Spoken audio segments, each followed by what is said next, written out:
456억 원에 만약에 우리가 6개월만 예치를 해뒀다. 그럼 3%잖아요. 그럼 1년이면요 14만 6,800 정도 됩니다. 그거를 놓쳤다는 거네요. 바보 아니에요? 근데 건물을 투자했을 때는 4년 새 지금 197억 차익을 얻으시고 이게 세후란 말이에요. 안녕하세요 대표님. 안녕하십니까? 혹시 요즘 핫하디 핫한 오징어 게임 보셨나요? 아니요. 핫하디 핫한데 그걸 안 보시고 뭐 하시는 거예요? 그래서 피디님이 성기훈? 그분에 대해서 뭘 했는데 성기훈 도대체 누구야 쳤거든요? 근데 이정재산이 뜨는 거예요. 그 사람이 성기훈 역할을 하고 있는 거. 아 정말. 앞으로 한번 보시고요. 네. 오징어 게임에 보면은 465억을 타기 위해서 데스 게임을 하는 드라마예요. 만약에 대표님께서 456억을 갖기 위해서 데스 게임을 참여해야 되는 상황이다 하면은 참여하실 건가요? 아니. 나는 456억 이상의 가치가 있는 사람이다 생각하기 때문에. 네. 오케이. 표정 왜 그래요? 오징어 게임 1편에서 성기훈이 456억을 탔는데 현금 뭉텅이로 다 그냥 방치를 해놔요. 왜? 그걸 왜 그랬을까? 왜? 네, 이거에 대해서 사람들이 그걸 은행에만 넣어놔도 예금 이자가 얼만데 앉아서 손해만 보고 있냐 이런 식으로 얘기를 하더라고요. 그 은행에 넣어놨을 때 수익률이 얼마나 될까요? 수익률 요즘은 이자 수익률이 많이 내려갔죠. 그래서 우리 건물에 보면 SH 수협이 있거든요. 오늘 아침에 보니까 6개월 했을 때가 3% 그리고 12개월 때 수익률이 3.6% 이렇게 되더라고요. 456억 원에 만약에 우리가 6개월만 예치를 해뒀다. 그럼 3%잖아요. 3% 이자를 계산을 해보면 월 1억 1,100만 원 정도. 그럼 그 앉아서 1억을 벌 수 있는 건데 그냥 그거를 가만히 방치하고 있었던 거네요. 그렇죠. 근데 뭐 세금 세 전이니까 다른 문제이긴 하지만 그래도 일단 러프하게 그럼 1년이면요 14만 6,800 정도 됩니다. 그거를 놓쳤다는 거네요. 바보 아니에요? 한 1년 전만 해도 금리가 굉장히 높았기 때문에 예금했을 때 수익률이 엄청나게 많이 나왔죠. 4%대도 있었으니까. 그러면 1년에 18억 2,400이에요. 1년이면은 18억 2,400, 그러니까 20억 정도죠. 그러면은 막 2년이면은 40억, 3년이면 60억, 4년이면 80억, 4%대라고 생각을 하면. 은행에 넣어도 연 20억을 벌 수 있는데 빌딩 투자를 하면은 얼마나 벌 수 있을까요? 빌딩 투자를 하면 당장 1년 안에 매각을 한다는 보장은 없으니까. 왜냐하면 확실히 은행은 바로 우리가 돈을 뽑을 수 있지만 부동산, 특히 건물은요 황금성이 많이 떨어집니다. 그럼 1년 안에 수익이 뭐가 있냐? 임대 수익률이 있겠죠. 400억 대면은 적어도 몇 억 정도 임대료가 나올 거고, 그러면은 12개월이면은 뭐 10억대 정도의 임대 수익률이 나올 겁니다. 임대료는. 네, 그 정도. 임대 수익률은 그 정도라고 생각을 하면은 지가 상승에 의한 시세 차익이 되게 좀 주잖아요. 그거를 생각해보면은 얼마나 될까요? 그렇죠.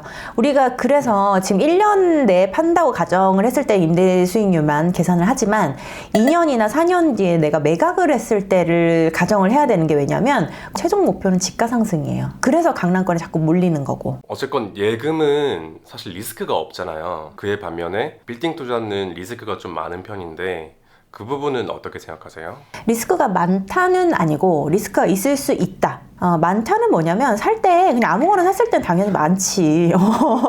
근데 저희 같은 이제 빌딩 관련해서 중개사들 전문가들이 있잖아요. 근데 우리 같은 사람들 접해서 지가나 아니면 임대 수익률 그리고 건물에 잘못된 점이 있는지 다 꼼꼼하게 따지고 들어가시면 위험할 거는 없어요. 그러면 이제 제가 성교훈입니다. 네? 네, 456억을 들고 찾아왔어요. 그 456억으로 살만한 빌딩을 한번 찾아주세요. 뭐 좀 씌워주세요. 제가 가장 좋아하는 도산대로에 또 하필이면 최근에 팔린 게 있어요. 근데 그게 뭐냐면 이 건물인데요. 낯이 익으시죠? 여기 보시면 압구정역과 그리고 압구정 로데오역 여기 대로변입니다. 대도로변에 위치한 요 코너 건물이고요. 여기 지나가시면서 보실 법도 해요. 왜냐면 계속 나대지로 있었기 때문에 요게 최근에 매각이 됐는데 총 금액 659억 원에 나대지 인체로 매각이 됐고 평당가가 2억 5,900만 원입니다. 원래는 평당 4억을 찍었던 도산대로인데 지금 최근에 금매가 몇 개 팔린 게 있다. 그 중에 하나가 요거거든요. 그래서 맥도날드 부지보다 더 싸게 팔렸죠. 이게 사실은 22년도에 나대진 상태로 한 번 팔려서 넘어왔어요. 그때 팔린 게 얼마인 줄 아세요? 그때 760억에 이미 팔렸습니다. 그러니까 760억에 팔린 게 지금 24년도에 와서 659억 원에 떨어져서 팔린 거예요. 근데 또 과거로 또 돌아가면요. 2020년에 9월 달에 이때는 건물이 존재했습니다. 예, 건물이 있는 상태에서 405억 8천만 원에 매각이 됐습니다. 그러면 평당 1억 5,900만 원. 그러면 만약에 성기훈이 2020년도에 456억을 타서 나왔다면 그 부지를 매입할 수 있어요. 그렇죠. 그것도 대출 없이 올 현금으로 사셨을 경우 건물이 있는 채로 그냥 굴렸으면 저는 가장 좋은 스토리가 아니었을까. 2020년에 샀던 게 성균이라고 가정을 한다면은 지금 그 시세 차익이 얼마일까요? 지금 2020년도에 405억 8천만 원에 사서 24년 11월 달에 659억에 팔았어요. 그럼 차익이 253억 2천만 원입니다. 4년새. 근데 여기에 만약에 성기훈이 법인을 개설을 해서 샀으면 그 정도의 세금을 제한다고 하면 세금이 55억에서 60억 사이 정도 될 거예요. 그러면 195억에서 197억 정도 되겠죠.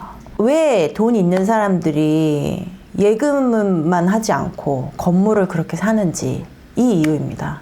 13억에서 많으면 20억까지의 이자를 받을 수 있지만 그렇게 4년을 버티면 많으면 80억 정도 되잖아요. 이건 세 전입니다, 심지어. 근데 건물을 투자했을 때는 4년 새 지금 197억 차익을 얻으시고 이게 세 후란 말이에요. 그러니까 차익이 건물 투자해야 되는 그 메리트가 확실하게 있네요. 확실하게 있죠. 이거는 올 현금으로 산 사례로 이렇게 말씀을 드린 거고요. 왜냐면 임대 수익률이 안 나오니까 대출을 내서 사면 내가 이자를 계속 내 생돈으로 부어야 되니까. 건물을 올리려고 했다면 공사비는 얼마나 들까요? 자, 이게 대지가요 175.24평입니다. 그리고 3종이에요. 근데 사실은 노선 상업지입니다. 보이시죠? 상업지가 섞여 있어서 얘가 용적률이나 건폐율을 따지면 훨씬 많이 지을 수 있어요. 지금 그냥 러프하게 용적률을 계산을 해보면 449% 정도를 지을 수 있는 땅으로 보입니다. 이 대지 같은 경우에는 아까 용적률 말씀드린 대로 우리가 신축을 했을 때를 계산해보니까 지금 연면적이 1000평 초반 정도 나옵니다. 그런데 우리가 공사비를 계산을 해보니까 거의 92, 3억 정도, 거의 뭐 이것저것 다 한 100억 정도 나올 듯 해요. 그래서 100억에 대한 공사비를 드리고, 근데 이건 대출이 가능합니다. 70에서 80% 보통 저희가 신축비 대출을 받거든요. 그 정도는 대출이 가능하게끔 해야겠죠. 근데 이분이 신용이 좋을지를 모르겠네. 그러면 그 안 나올 거예요. 또 신규 법인이기 때문에 재무제표가 없어서. 그렇지만 또 어떤 다른 방법이 있긴 해요. 기관 대출이라든지 뭐 이렇게 해서 일단은 신용이 안 좋기 때문에 고민되지만 그렇게 해서 70%는 그래도 공사비 대출이 가능하지 않을까 싶습니다. 그러면 그렇게 했을 때 좀 컨설팅을 해주시겠어요? 우리가 임대료가 안 나오는 대지이긴 하지만 평당가를 아름답게 샀기 때문에 금매를 잡기 위해서 현금이 많이 필요하잖아요. 그래서 요거를 사시고 그다음 신축비에서 70% 정도 대출 받으시면 지금 30억 정도가 또 소요가 되겠죠. 405억에 샀고 신축비 30억이니까 435억이 내 현금으로 들어간단 말이죠. 그죠? 대출 이자 없습니다. 그러면 21억 남았네. 21억은 그냥 현금 보유하시고 여행 좀 다니시고 하면 안 되나요? 그 건물 뭐 유지보수나 관리비나 그런 건 안 될까요? 들죠. 어느 업체에 맡기냐에 따라서 너무 천차만별이기도 하고 그다음에 건물의 규모에 따라서도 다르기도 하고 또는 임차인들이 직접 관리하는 경우도 있어요. 그래서 그 경우에 따라 다르다는 점. 만약에 좀 더 공격적으로 대출까지 해가지고 건물을 매수하고 싶다, 건물 투자하고 싶다 하면은 어떤 게 있을까요? 보통 80%가 풀 대출이라고 하거든요. 근데 80% 풀 대출을 받은 많은 사람들이 지금 굉장히 힘든 시장이에요. 공실이 너무 많이 나고 있고. 근데 이게 장기적으로 갈 것 같은 예상이라서 만약에 성기훈 씨가 80% 대출을 받아서 대로변에 있는 건물을 샀다면 대로변은 특히나 수익률이 많이 나오는 게 극히 드물거든요. 그래서 80% 대출보다는 저는 50%에서 조금 그 근방의 대출을 받으셔서 활용을 해야 되는 거니까 선호 언더로 네, 건물을 하나 매입을 하시는 걸 추천드리고, 특히 입지라고 또 말씀드릴 수밖에 없긴 한데 강남 중에서도 상업지에 위치해 있는 그런 땅들, 그런 부지를 저는 소개를 해드릴 것 같아요. 최근 들어 또 강남역의 금매가 조금씩 또 흔들리고 있습니다. 물건이 없어서 못 사는 게 2달 전만 해도 그랬거든요. 지금 근데 벌써 금매들이 나오고 있으니까요. 이런 시장에 돈 있으신 분들이 줍줍 하시는 거죠. 제가 소개를 한다면 이런 강남대로에 있는 빨간색 상업지에 있는 땅을 소개를 해드렸을 거예요. 여기는 보통 이제 천억대니까, 천억대면 아주 작은 소형 빌딩이거든요.